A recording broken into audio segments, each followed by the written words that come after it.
Vonotar le traître n'est pas mort. Il règne sur les déserts glacés de Kalt. Seul vous, loup solitaire, dernier des seigneurs Kai, pouvez le capturer et le traduire en justice. Et jamais vous n'aurez entrepris une mission aussi périlleuse. Après énormément d'aventures, nous arrivons à la porte dans les grottes de Kalt qui mènerait à la forteresse de glace d'Ikaya. Au pied de cette porte se trouvent des ossements humains. On a pris le temps de les regarder et on a trouvé une petite boîte en os et il va falloir maintenant décider si nous ouvrons cette boîte ou non. Je vais prendre le risque d'ouvrir cette boîte puisque c'est une boîte et que j'ai pas peur des boîtes. Donc 218. La boîte en os contient un magnifique diamant. Même dans la pénombre des lieux, ses multiples facettes étincellent. Dans le royaume du Sommerlune, une pierre de cette taille et de cette qualité vaudrait des milliers de couronnes d'or. Si vous souhaitez conserver ce diamant, glissez-le dans votre poche et inscrivez-le sur votre feuille d'aventure dans la case Objets spéciaux. Vous pouvez à présent examiner la porte de la forteresse en vous rendant au 52. Tandis que vous escaladez la rampe glissante, un craquement derrière vous vous fait faire volte-face. L'entassement de cristaux au pied de la rampe commence à bouger. Les cristaux sont vivants. D'un air crédule, vous les voyez se transformer en une masse d'anneaux translucides qui se déploient peu à peu, révélant la forme d'une créature de glace. Le monstre glisse vers vous en ondulant. Si vous souhaitez fuir cette créature en courant vers la porte de pierre, rendez-vous au 169. Si vous préférez la combattre, rendez-vous au 265. Ok, je vais me casser et j'espère juste que le diamant que je viens de prendre ne fait pas partie de cette créature parce que c'est vraiment ce que je crains. Mais je vais tenter de casser vers la porte de pierre le plus vite possible. Donc je vais au 169. Lorsque vous arrivez devant la porte massive, vous essayez désespérément de trouver un moyen de l'ouvrir. Mais elle est parfaitement lisse et ne comporte ni poignée, ni serrure, ni trou de serrure. La créature aura bientôt atteint le sommet de la rampe, et vous êtes sur le point de pousser un cri de désespoir lorsque vous apercevez un bloc de granit encastré dans le mur. Un petit triangle est gravé dans la pierre. Si vous possédez le triangle de pierre bleue, rendez-vous au 41, sinon rendez-vous au 265. Vous ôtez le triangle de pierre bleue de votre cou et vous l'appliquez contre le mur de granit. Il s'adapte parfaitement au triangle gravé. Aussitôt, vous sentez trembler le rebord sur lequel vous tenez, et vous entendez le grincement de pierres qui frottent les unes contre les autres. La porte s'ouvre, mais, après s'être entrebâillée d'1 mètre environ, elle commence déjà à se refermer. Sans hésiter un instant, vous plongez à l'intérieur de la forteresse, et la porte claque derrière vous dans un grand bruit. Rendez-vous au 221. Le couloir dans lequel vous vous trouvez maintenant bénéficie d'une température beaucoup plus clémente que la caverne glacée. Pour la première fois depuis longtemps, vous pouvez abaisser le capuchon de votre cape et enlever vos moufles sans risquer la morsure du gel. Vous remarquez que ce passage monte vers une sortie de palier où un autre couloir bifurque en direction de l'est. Des coupes de mlard sont suspendues à la voûte à intervalles réguliers, éclairant d'une lumière insolite les murs ornés de motifs sculptés. Lorsque vous approchez du palier, vous apercevez une arcade qui ouvre sur une petite pièce. Vous découvrez alors un étrange spectacle. Le sol de cette pièce, en effet, est encombré de fourrures en lambeaux, d'éclats de poterie et de toutes sortes de débris qui semblent avoir été amassés là depuis des siècles. Un grand levier est fixé au mur, juste à côté de l'arcade. Si vous souhaitez entrer dans cette pièce pour examiner les débris qu'elle contient, rendez-vous au 38. Si vous voulez tirer le levier, rendez-vous au 163. Enfin, si vous préférez poursuivre votre chemin vers l'est le long du couloir, rendez-vous au 237. J'ai bien envie de fouiller les vêtements, de fouiller les débris. Peut-être qu'il y aura quelque chose d'intéressant. Je vais aller fouiller les débris, je vais aller au 38. Au bout de 10 minutes passées à fouiller la pièce, vous découvrez un sac à dos en fourrure et un long rouleau de cordes. Vous n'avez le droit de prendre le sac à dos que si vous n'en avez pas vous-même. La corde, quant à elle, compte tenu de son volume, occupera la place de 2 objets normaux dans votre sac à dos, si toutefois vous décidez de l'emporter. Voyant qu'il n'y a plus rien à trouver dans cette pièce encombrée de bric-à-brac, vous repartez et poursuivez votre exploration le long du passage orienté à l'est. Rendez-vous au 237. Je vais pas prendre la corde, ça me ferait sacrifier 2 rations supplémentaires.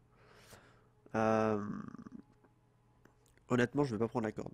Franchement, donc je prends rien, puisque un sac à dos j'en ai un. Et voilà, donc je vais pas la prendre.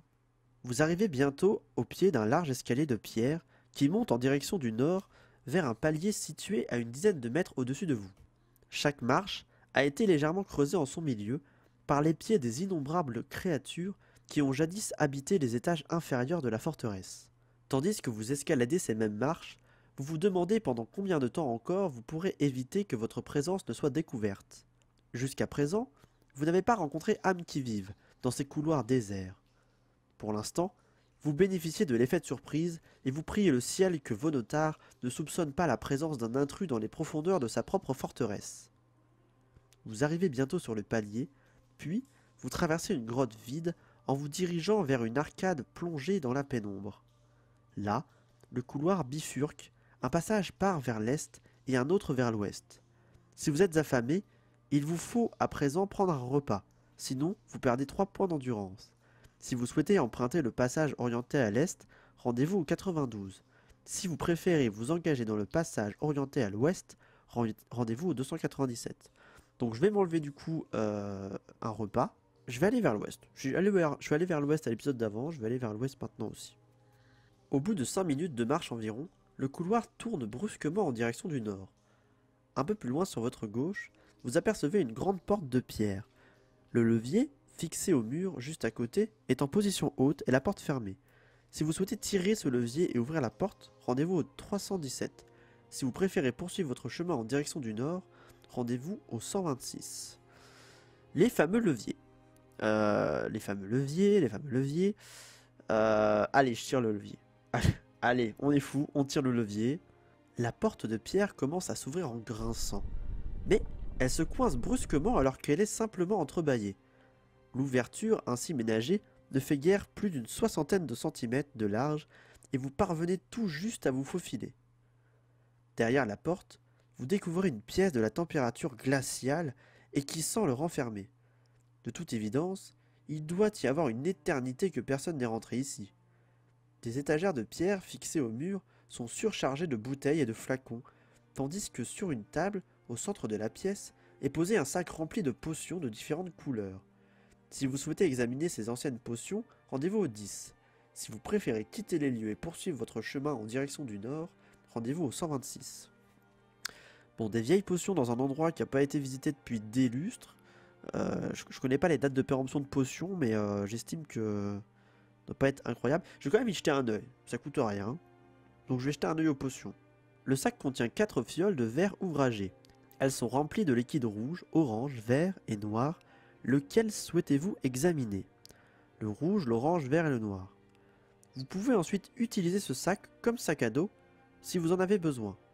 Vous aurez le droit de quitter les lieux quand vous le souhaiterez et vous poursuivrez alors votre chemin vers le nord le long du couloir en vous rendant en 126. Alors je peux examiner chaque potion une à une. C'est ce que je vais faire. Donc je vais examiner la potion rouge déjà. Après avoir essuyé le bouchon de la fiole, vous le dévissez et vous reniflez avec prudence le liquide rouge. Si vous maîtrisez la discipline caille de la guérison, rendez-vous au 233. Dans le cas contraire, vous vous méfiez des effets peut-être nocifs de ce liquide et vous vous en débarrassez. Retournez au 10 pour faire un nouveau choix. J'ai la discipline caille de la guérison, donc je vais donc au 233. Vous reconnaissez ce liquide? C'est une décoction de lampsure, une herbe aux propriétés curatives particulièrement efficace. Cette potion concentrée permet à celui qui la boit de récupérer 5 points d'endurance. Si vous souhaitez conserver la fiole, inscrivez-la sur votre feuille d'aventure parmi votre équipement. Retournez à présent au 10 pour faire un choix. Donc je vais la prendre. Le truc c'est que la potion de soin que j'avais prise de base dans mon inventaire était dans les objets spéciaux. Parce qu'en fait, quand je l'avais récupérée, on m'avait dit de la mettre là-dedans. Après, les potions de base, normalement, ça rentre dans les objets de base, donc dans le sac à dos. Je vais la prendre avec moi, évidemment. Donc plus 5 points d'endurance. Et je vais la noter. Alors, je me suis rajouté donc la potion de soin et je me suis rajouté 2 points d'endurance supplémentaires puisque j'avais oublié, mais j'ai le gilet de cuir matelassé qui me donne 2 points d'endurance supplémentaires. Et vu que j'ai pas mal voyagé depuis tout à l'heure, avec ma discipline caille de la guérison justement, je peux récupérer tous mes points d'endurance, donc 22 plus 2, 24. Je vais maintenant examiner la fiole orange. Je vais toutes les examiner, hein. Même si je peux pas toutes les prendre. On verra. Le bouchon est coincé dans la fiole et il vous faut l'ôter avec précaution pour ne pas prendre le risque de briser le verre. Peu à peu, Le bouchon glisse et vous parvenez enfin à l'enlever. Vous reniflez alors le liquide orange. Si vous possédez la discipline Kai du 6e sens ou celle de la maîtrise des armes, rendez-vous au 311. Si vous ne maîtrisez aucune de ces deux disciplines, cette potion ne vous inspire guère confiance et vous décidez de vous en débarrasser. Donc j'ai la discipline Kai du 6e sens et de la maîtrise des armes, je vais donc au 311. Ce liquide vous est familier. Il s'agit d'une décoction d'Alter, une potion de force dont vos maîtres Kai se servaient pour augmenter leur habileté au combat. Cette fiole contient suffisamment de potions d'Alter pour augmenter de 4 points votre total d'habileté, pour la durée d'un seul combat. Vous devez la boire juste avant le combat pendant lequel vous souhaitez avoir votre habilité ainsi accrue. Vous pouvez conserver cette potion, inscrivez-la dans votre feuille d'aventure, dans la liste des objets contenus dans votre sac à dos. Alors, c'est là où je vais avoir un petit problème, parce que cette potion, voilà, j'ai bien envie de la prendre, mais mon sac à dos est plein, donc il va falloir que je fasse un sacrifice. J'ai une tente qui me prend 3 places, et qui, j'ai l'impression de me sert à rien, mais en même temps, j'ai pas envie de l'acheter tout de suite. Ce que je vais faire, c'est que la potion de soin que je viens de récupérer, je vais la jeter, puisqu'une potion de soin, j'en ai déjà une dans mes objets spéciaux que je peux réutiliser aussi. Donc je vais jeter la potion de soin que je viens de récupérer et je vais prendre à la place cette potion de force, cette potion d'habileté. Voilà, j'ai donc troqué ma potion de soin contre une potion de force et je retourne au 10 pour examiner les autres potions. Je vais donc maintenant examiner la potion verte, je vais donc au 289. Vous parvenez à ôter la cire et le bouchon sans casser la fiole dont vous pouvez à présent flairer le contenu. Si vous maîtrisez la discipline Kai de la communication animale ou si vous avez le titre de Kai aspirant, ou un titre supérieur, ce qui signifie que vous maîtrisez au moins 6 disciplines Kai, rendez-vous au 156. Donc j'ai pas la discipline Kai de la communication animale, par contre, j'ai un titre au-dessus, puisque j'ai 7 disciplines Kai, je suis gardien. Donc, je peux me rendre au 156 pour analyser le contenu.